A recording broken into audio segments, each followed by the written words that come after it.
Welcome to Easy English Listening, the podcast that helps you improve your English one conversation at a time. I'm Max. And I'm Emma. We're here to make your English learning journey a little easier and a lot more fun. Have you ever spoken English and felt like the words in your head were much better than the words that actually came out? Oh, I know that feeling. It's like your brain is running a marathon, but your mouth is still tying its shoelaces.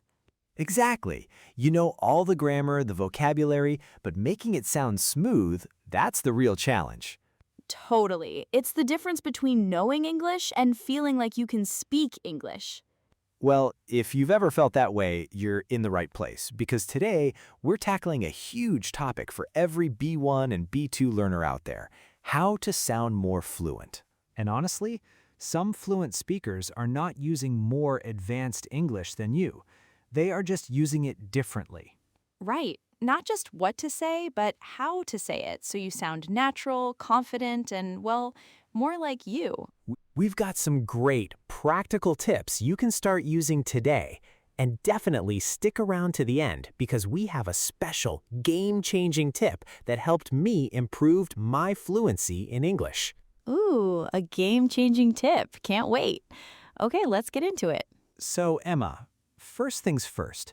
When we say fluent, what do we actually mean? I think a lot of learners hear that word and immediately think perfection. Perfection. No mistakes, perfect accent. And that's just so much pressure. It's not realistic, even for native speakers. Right. I make mistakes all the time. Me too. I think fluency is really about smooth communication. It's about getting your ideas across without too many long, awkward pauses or struggling to find every single word. That's a great way to put it. It's about flow. I remember when I was learning Spanish, I was so obsessed with getting the verb conjugations perfect.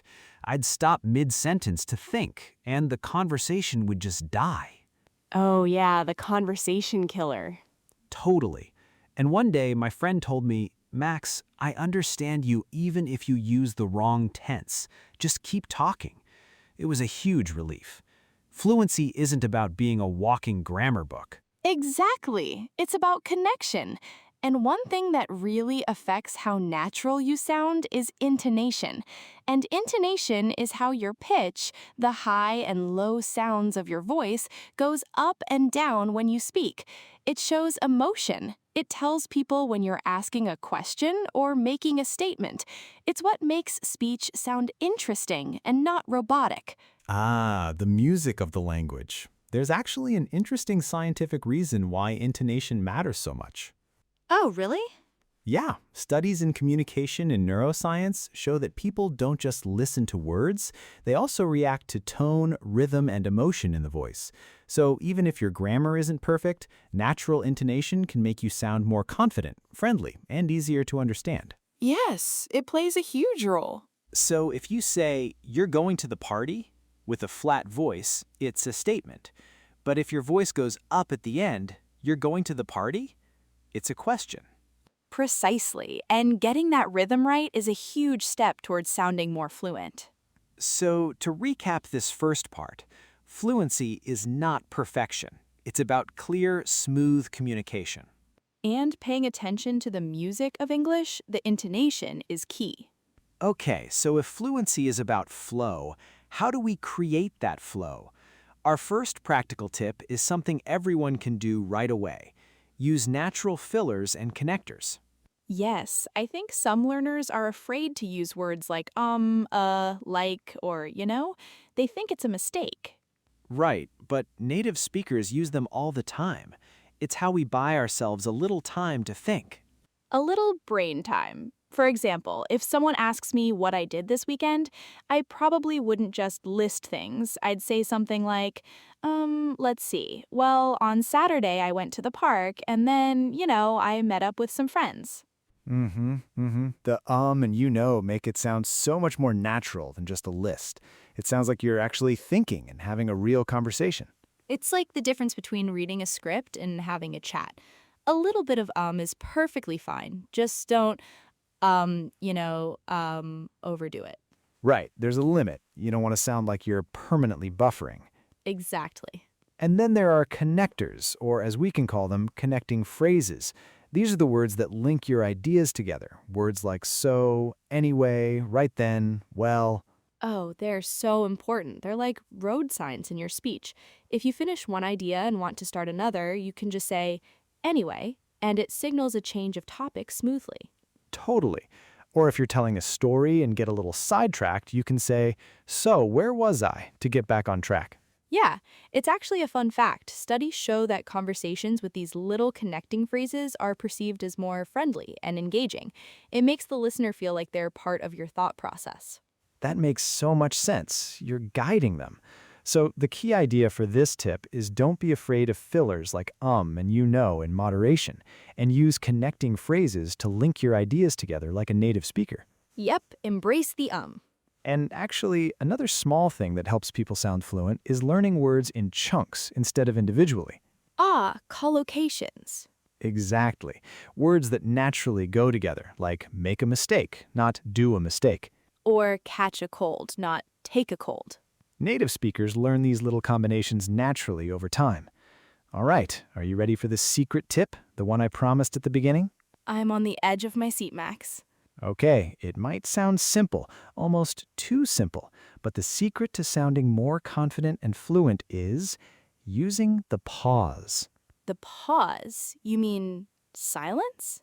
Yes, strategic silence.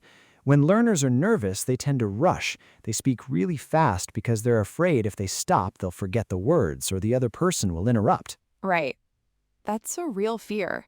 Interestingly, communication researchers and public speaking experts like Julian Treasure often talk about how pauses can actually make a speaker sound more confident and thoughtful. Yes, because when you rush, you're more likely to make mistakes. Confident speakers aren't afraid to pause. They pause to think, to let a point sink in, or for dramatic effect. That's so true. A well-placed pause can make you sound more thoughtful, more in control.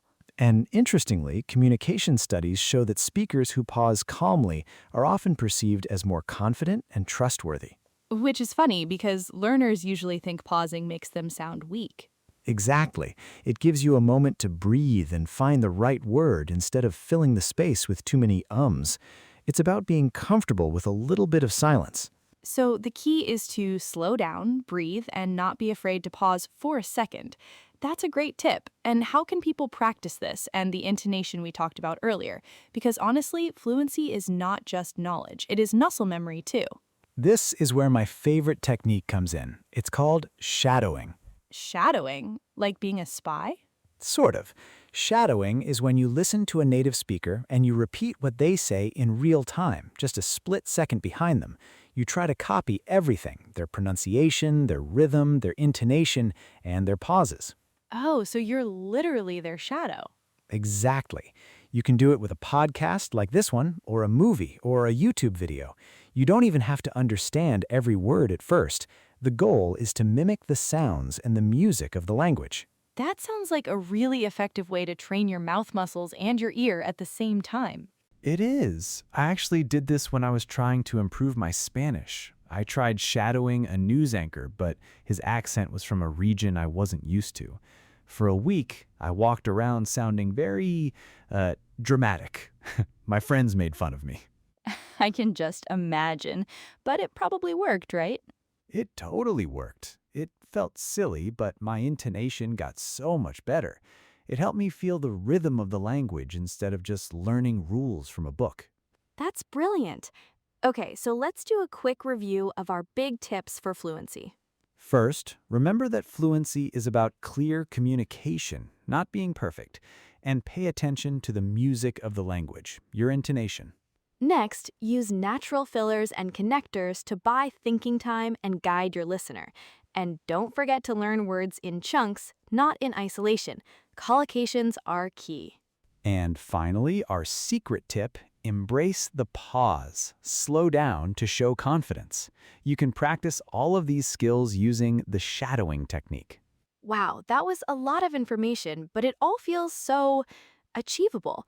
It's not about learning 1,000 new words. Not at all. It's about changing how you use English you already know. So our challenge to you, our listeners, is to pick just one of these things. Just one. Maybe later today or tomorrow, when you're speaking English, try to consciously use a connecting phrase or try to pause instead of rushing. Don't worry about getting it perfect. The goal is just to try. It's a journey, and every small step counts. We'll be here with you little by little. That's right. And we'd love to hear from you. Which tip are you going to try first? Leave us a comment below and let us know.